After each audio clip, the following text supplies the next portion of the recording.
अहम खबर से आगाज करते हैं कि कौन बनेगा निगरान वजीर आजम अभी तक तय न हो सका। मुशावरत के लिए वजीर आजम और अपोजिशन लीडर के पास आज आखिरी दिन है। मामला तय न हुआ तो निगरान वजीर आजम के तकर्रुर का इख्तियार पार्लिमानी कमेटी को मुंतकिल हो जाएगा। इत्तेहादियों की निगरान वजीर आजम छोटे सूबे से मुंतखब करने की तजवीज़, हतमी फैसले का इख्तियार वजीर आजम को दे दिया। वजीर आजम शहबाज शरीफ कहते हैं कि उम्मीद है आज निगरान वजीर आजम के नाम पर इत्तेफाक कर लिया जाएगा।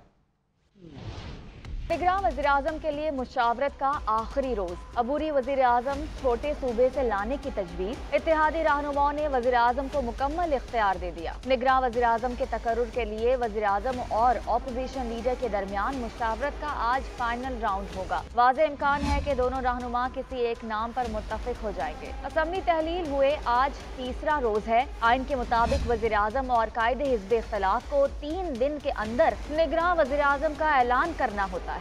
अगर फरीकैन किसी नाम पर रजामंद नहीं होते तो निगरान वज़ीर आज़म का मामला पार्लिमानी कमेटी के पास चला जाएगा। पार्लिमानी कमेटी भी 3 रोज में निगरान वज़ीर आज़म पर मुत्तफिक ना हो सकी तो इलेक्शन कमीशन 2 दिन में कोई एक नाम फाइनल कर देगा। वज़ीर आज़म शहबाज शरीफ ने इत्तेहादी रहनुमाओं के एजाज में इशाइया दिया, जिसमें निगरान वज़ीर आज़म के मामले पर तफसीली मुशावरत की गई। मीटिंग में वज़ीर आज़म ने सियासी कायदीन को अपोजिशन लीडर से मुलाकात के हवाले से एतमाद में लिया। इत्तेहादी रहनुमाओं ने तजवीज़ दी कि निगरान वज़ीर आज़म बलोचिस्तान या खैबर पख्तूनख्वा से लिया जाए और इस सिलसिले में वज़ीर आज़म को पूरा इख्तियार भी दे दिया गया। वज़ीर आज़म ने उम्मीद जाहिर की कि आज कोई एक नाम मुंतखब कर लिया जाएगा। मैं राजा रियाज साहब को दोबारा दावत दूंगा और उम्मीद की जानी चाहिए कि मामला एक अच्छे तरीके से तय पा जाए। वज़ीर आज़म शहबाज शरीफ के इशाइये में मौलाना फजल रहमान, बिलावल भुट्टो जरदारी, अख्तर मेंगल, असलम भोतानी, अमीर हैदर होती, आफ्ताब शेरपाव,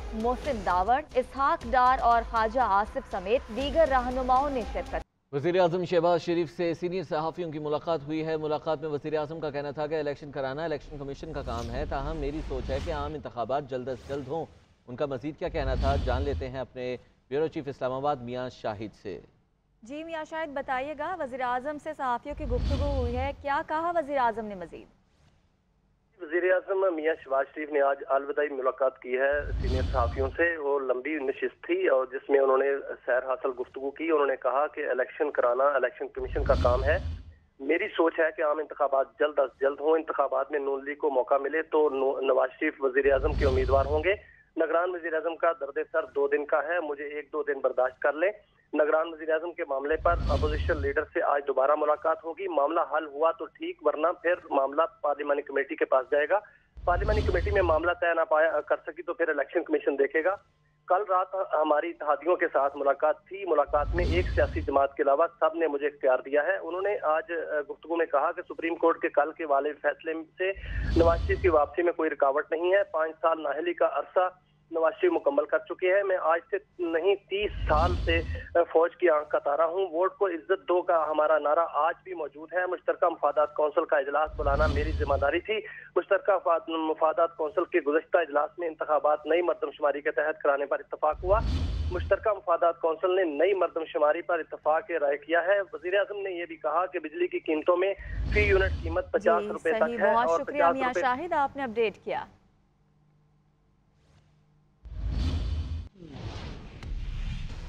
खुर्शीद शाह का कहना है कि 9 मई वाकयात पर चेयरमैन PTI को बख्शना नहीं चाहिए। सादिक संजरानी निगरान वज़ीर आज़म बनी तो ये मुस्तकबिल की सियासत की अलामत होगी। जो निगरान वज़ीर आज़म बनेगा उससे पता चल जाएगा कि इलेक्शन कब होंगे। उन्होंने कहा कि शहबाज शरीफ और राजा रियाज कोशिश करें मामला इलेक्शन कमीशन में ना जाए। आइंदा भी इत्तेहादी हुकूमत ही बनेगी, किसी पर पाबंदी के हक में नहीं है। मजीद क्या कहा, ये देखते हैं। संजरानी आ जाता है तो sign of the future politics है, तो इलेक्शन का पता वहाँ पड़ जाएगा कि कितना अर्सा चले। कोशिश यही करनी चाहिए, क्योंकि जब मैं लीडर ऑफ अपोजिशन था तो मेरी कोशिश यही थी कि हम यहाँ अपने हाथ अपनी पगड़ी किसी और के हाथ में रखें, और फिर हमने जो नाम दिए वो यूनानिमसली हुआ। और वो क्या कर सका क्या नहीं कर सका वो तो वक्त ने आपको दिखाया कि केयर टेकर प्राइम मिनिस्टर की पोजीशन क्या। मुझे नज़र आया एक नाम, बाकी 4 नाम जो हमने दिए, कमेटी ने दिए हैं उनको, अपनी लीडरशिप को, वो अभी तक नजर नहीं आया। साजिद संजरानी। बलोचिस्तान असम्बली का आज आखिरी दिन। वज़ीर आला बलोचिस्तान मीर अब्दुल कद्दूस बज़ंजो ने असम्बली तहलील करने की एडवाइजरी पर दस्तखत कर दिए। वज़ीर आला की एडवाइजरी आज मंजूरी के लिए गवर्नर बलोचिस्तान को भिजवा दी जाएगी। बलोचिस्तान असम्बली की आईनी मुद्दत आज रात 12 बजे पूरी हो जाएगी।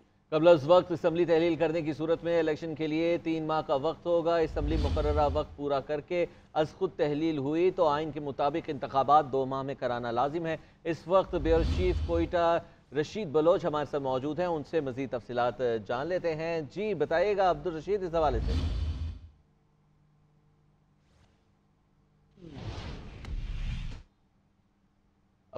अब्दुल रशीद, क्या आप हमें सुन पा रहे हैं? जी जी, आपकी आवाज़ आ रही है मुझे। बताइएगा, बलोचिस्तान असम्बली का आज आखिरी रोज़ है और अब्दुल कद्दूस बज़ंजो की जानिब से एडवाइजरी भी जारी कर दी गई है गवर्नर बलोचिस्तान को, और अब निगरान वज़ीर आला का मरहला शुरू हो जाएगा। इस हवाले से क्या तफसीलात हैं, क्या नाम सामने आ रहे हैं? अभी तक तो जो एडवाइजरी है सीएम बलोचिस्तान ने जिस पर साइन किए हैं वो अभी रास्ते में है। चूँकि वज़ीर आला बलोचिस्तान कोयटा में मौजूद नहीं है, वो इस्लामाबाद में मौजूद हैं, तो आज मुमकिन तौर पर 3 बजे तक एडवाइजरी गवर्नर बलोचिस्तान तक पहुंच जाएगी। उसके बाद जो है जब ये असम्बली डिसॉल्व होगा तो उसके बाद नए जो है निगरान सेटअप के लिए मामला आगे बढ़ेगा। लेकिन अब तक निगरान सेटअप के लिए, निगरान वज़ीर आला के लिए अपोजिशन और हुकूमत के दरमियान भी इत्तिफाक राय नहीं पाई जाती है, जबकि अपोजिशन के अंदर भी इख्तलाफात मौजूद हैं। क्योंकि 2 बड़े अपोजिशन जमातें हैं बलोचिस्तान में, एक है बलोचिस्तान नेशनल पार्टी और दूसरा जमीयत उलमा इस्लाम। दोनों अपोजिशन जमातों ने अपने अपने एक नाम जो है उन्होंने उम्मीदवार जो है सामने लाया है। अभी इतलात ये हैं कि अपोजिशन जमातों के दरमियान अभी कुछ देर पहले इस्लामाबाद में एक मीटिंग हुई है, लेकिन वो मीटिंग भी बेनतीजा ख़त्म हो चुका है। दोनों अपोजिशन जमातें अपने अपने नाम पे फ़िलहाल डटे हुए हैं, लेकिन ज़राए कहते हैं कि शायद आज शाम तक, कल तक जो है अपोजिशन मुत्तफ़िक़ हो जाएं एक नाम पे। हुकूमत और अपोजिशन एक नाम पर मुत्तफ़िक़ शायद कल तक हो जाए। बहुत शुक्रिया, आप हमें तफसीलात से आगाह करें। सिंध असम्बली की तहलील के बाद निगरान वज़ीर आला के लिए मुशावरत का बाकायदा आगाज हो गया है। MQM के वफ़द की अपोजिशन लीडर राना अंसार नकवी की क़यादत में वज़ीर आला सिंध सैयद मुराद अली शाह से मुलाकात हुई है। दोनों रहनुमाओं ने अपनी अपनी क़यादत से मशवरे के बाद कल फिर मुलाकात पर इत्तफाक किया।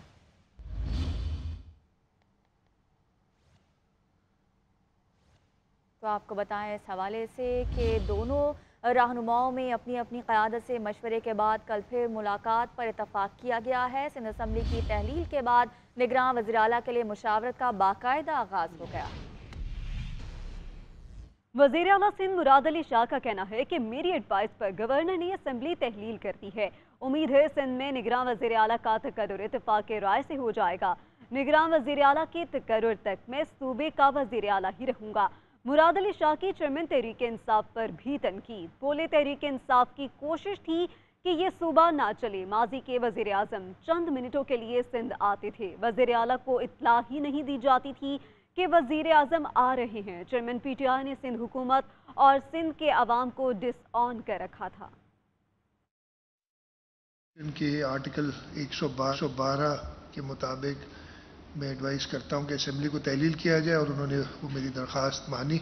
जब तक अगला वज़ीर आला, केयरटेकर वज़ीर आला वो आ नहीं जाते या जाती, तब तक मैं चीफ मिनिस्टर हूँ। अगस्त 2018 में हम आए थे और चंद महीनों में माहौल ऐसा बन गया था कि वफाकी हुकूमत जो उस वक्त की थी और या हमारी अपोजिशन, उन्होंने वो सारे स्टेप्स लेने शुरू किए जो किसी भी तरीके से डेमोक्रेटिक नॉर्म्स से बाहर थे। ऐसे हालात नहीं आए कि नॉन डेमोक्रेटिक जो नॉर्म्स है वो फॉलो किया जाए, वज़ीर आला को इत्तला ही ना दी जाए कि वज़ीर आज़म आ रहा है, और फिर ये उड़ाया जाए कि जी वो तो लेने ही नहीं आता। उनके अपने लोग सूबाई असेंबली को ऐसे कर दिया गया कि वो चलाना उसका मुश्किल हो गया। 5-6 लोग अगर गंदे अंडे कहीं आ जाते हैं तो माहौल ख़राब कर सकते हैं। एक मछली पूरे तालाब को ख़राब करती है। ये तो कई मछलियाँ थी। मकसद ये था कि ये सूबा ना चले। जब उस वक्त के वज़ीर आज़म ने कहा कि सिंध तो हमारा है ही नहीं, ना सिर्फ सिंध की हुकूमत को डिसोन किया, पूरे सूबे को डिसोन किया, सूबे के लोगों को डिसोन किया। इस मुश्किल हालात में हमें चलना पड़ा। कई बार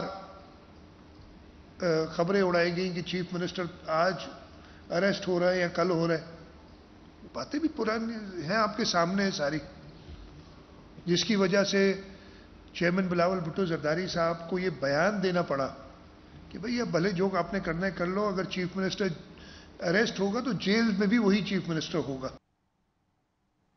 एमकेएम ने सिंध में इलेक्शन से कबल भर्तियों का मामला उठा दिया। मुस्तफ़ा कमाल ने कहा कि सिंध हुकूमत के चंद दिन रह गए थे और ये 50,000 नौकरियां देने वाले थे। हाई कोर्ट ने स्टे देकर अच्छा फैसला किया। अफसरान भी गैर कानूनी काम ना करें, पकड़े गए तो ये नैब में आपको बचाने नहीं आएंगे और हम आपका पीछा छोड़ेंगे नहीं। एमकेएम के सीनियर डिप्टी कन्वीनर ने मजीद कहा कि निगरान सेटअप पर अपोजिशन लीडर ने आज वज़ीर आला सिंध से पहली बाज़ाब्ता मुशावरत की है। उन्होंने मजीद क्या कहा, आपको दिखाते हैं। के लिए आज पहली मुशावरत हुई है ऑफिशियली वज़ीर आला और अपोजिशन लीडर साहिबा में, और अच्छी सी चाय पिलाई गई है अपोजिशन लीडर को, और उन्होंने कहा कि हम अपनी लीडरशिप से अभी जो है मशवरा करेंगे और फिर हम अपने नामों को आपके सामने रखेंगे। तो जब उन्होंने अपने नामों को सामने नहीं रखा तो हमने भी अपने नामों को उनके सामने नहीं रखा। जब वो अपने नामों को हमारे सामने रखेंगे अपने लीडरशिप से मशवरा करके, तो हम भी अपने नामों को उनके सामने रखेंगे। यहाँ पर मीटिंग खत्म हो गई आज। Welcome back. साबिक वज़ीर ख़ज़ाना डॉक्टर सलमान शाह की बेटी खदीजा शाह की दरख्वास्त ज़मानत समाअत के लिए मुकर्रर कर दी गई। लाहौर हाई कोर्ट का 2 रुकनी बेंच 16 अगस्त को दरख्वास्त ज़मानत पर समाअत करेगा। मज़ीद तफसीलात बताने के लिए इबादुल हक हमारे साथ मौजूद हैं। इबादुल हक, बताइएगा, दरख्वास्त ज़मानत समाअत के लिए मुकर्रर कर ली गई है, मज़ीद क्या तफसीलात है? जी, लाहौर हाई कोर्ट ने जो दरख्वास्त जमानत थी खदीजा शाह की जानिब से दायर की गई थी, उसे समाअत के लिए दोबारा मुकर्रर कर दिया है और अब 2 रुकनी बेंच 16 अगस्त को इस पर समाअत करेगा। इस मरतबा ये बेंच जो है वो 2 रुकनी, उसमें जस्टिस सुल्तान तनवीर अहमद और जस्टिस राहील कामरान शेख जो है वो शामिल है। इससे पहले अली बाकर नशवी की सरबराही में बेंच जो है वो समाअत कर चुका, लेकिन अब नया बेंच 2 रुकनी जो कायम किया गया है वो इस पर समाअत करेगा और 16 अगस्त को इस पर समाअत होगी। जी, बहुत शुक्रिया, आप हमें तफसीलात से आगाह कर रहे थे इबादुल हक। अब आपको अपडेट करें। इस्लामाबाद हाई कोर्ट में चेयरमैन पीटीआई की तोशाखाना केस अपील की पहली समाअत का हुक्मनामा जारी कर दिया गया। अदालत ने फ्री कैन को नोटिस जारी करते हुए ट्रायल कोर्ट का रिकॉर्ड भी तलब कर लिया। चेयरमैन पीटीआई की तोशाखाना केस अपील की पहली समाअत पर इस्लामाबाद हाई कोर्ट के 2 रुकनी बेंच ने 1 सफ़े पर मुश्तमिल तहरीरी हुक्मनामा जारी किया है। हुक्मनामे में कहा गया है कि 5 अगस्त के ट्रायल कोर्ट के फैसले के खिलाफ अपील दायर की गई। इलेक्शन कमीशन की शिकायत पर दरखास्त गुजार के खिलाफ ट्रायल हुआ। इस्लामाबाद हाई कोर्ट के तहरीरी हुक्मनामे में कहा गया है कि ट्रायल मुकम्मल होने पर दरखास्त गुजार को 3 साल कैद और 1 लाख रुपए जुर्माने की सजा सुनाई गई। अदालत फ्री कैन को नोटिस जारी करती है। ऑफिस को हदायत की जाती है कि ट्रायल कोर्ट का रिकॉर्ड तलब किया जाए। इस्लामाबाद हाई कोर्ट ने चेयरमैन पीटीआई की सजा मुअत्तली की दरखास्त पर भी नोटिस जारी किया है। पीटीआई रहनुमा इफ्तिखार दुरानी घर वापस पहुंच गए हैं। ट्विटर पैगाम में उनका ये कहना था कि अल्हम्दुलिल्लाह महफूज हूँ, दुआओं और नेक ख्वाहिशात पर सबका शुक्रिया अदा करता हूँ। अपने एक्स पैगाम के अंदर उन्होंने कहा है कि अल्हम्दुलिल्लाह मैं महफूज हूँ। इफ्तिखार दुरानी कुछ रोज़ कबल लापता हो गए थे। पुलिस ने अपनी मुद्दत में अगवा का मुकदमा दर्ज किया था। अब से कुछ देर पहले इफ्तिखार दुरानी ने, जो पीटीआई के रहनुमा हैं और उनके सोशल मीडिया विंग के हेड हैं, वो घर वापस पहुंच गए हैं और इस बात की तस्दीक उन्होंने अपने एक्स पैगाम के जरिए की है। लाहौर में जश्न-ए-ज़ादी की तैयारियां जोरों शोर से जारी हैं। झंडे और झंडियों के स्टॉल्स भी सज गए हैं। इसी हवाले से मज़ीद बताएंगे अदनान भट्टी। जी अदनान। शुरू होते ही अवाम का जुनून, ज़ोक, शौक और जज्बा हुब्बुल वतनी अरूज पर पहुंच जाता है। जगह जगह, गली गली, नगर नगर स्टॉल सज चुके हैं। परचमों की बहार जिस तरह आ चुकी हो। और इस वक्त जो है वो मैं मॉल टाउन के करीब मौजूद हूँ, जहाँ पर मुख्तलिफ किस्म के स्टॉल सजाए गए हैं सिर्फ 14 अगस्त के हवाले से, जिसमें हेयर बैंड्स, बच्चों की चूड़ियाँ, बाजे, झंडे और दीगर जो मलबूसात हैं वो यहाँ पे सजाए गए हैं। हमेशा बच्चों को शौक होता है झंडियाँ घर पे लगाने के लिए और इस इस तरह के मुख्तलिफ इकसाम के जो मलबूसात के साथ साथ जो हेयर बैंड्स हैं, उनके कपड़े हैं, उनके बाजे हैं और बच्चे की ज़्यादातर जो चीज़ें हैं वो यहाँ पे बनाई गई हैं। काफ़ी जोशो खरोश जो है वो हमें अवाम में देखने में आता है और वैसे भी इस परचम के साए तले हम सब एक हैं। बच्चों के साथ साथ जो बड़े अफराद हैं वो भी खूब जो है वो इस 14 अगस्त को मनाते हैं ताकि वो आज़ादी को याद कर सकें। जश्न आज़ादी की मुनासबत से कराची के जिन्ना यूनिवर्सिटी फॉर वुमेन नाज़िमाबाद में एक तकरीब मुनाकिद की गई, जिसमें तालिबात ने जिद्दोजहद आज़ादी के मुख्तलिफ रहनुमाओं के बहरूप भर रखे थे। मज़ीद जानती हैं हमारी नुमाइंदा शारका कमाल से। बिल्कुल, जश्न आज़ादी की तैयारियां जो है बस ज़ोरों शोर से जारी हैं। बहुत से ऐसे जामियात हैं जहां पे जश्न आज़ादी जो मनाना भी शुरू कर दिया गया है। मैं इस वक्त जिन्ना यूनिवर्सिटी फॉर वुमेन नाज़िमाबाद में मौजूद हूं। यहां पे भी जो है इस वक्त जश्न आज़ादी के रंग जो है वो हमें हर सो बिखरे नजर आ रहे हैं। मेरे कैमरामैन भी आपको दिखाएंगे कि यूनिवर्सिटी के वस्त में जो है वो एक बहुत ही बड़ा पाकिस्तान का झंडा भी लगाया गया है।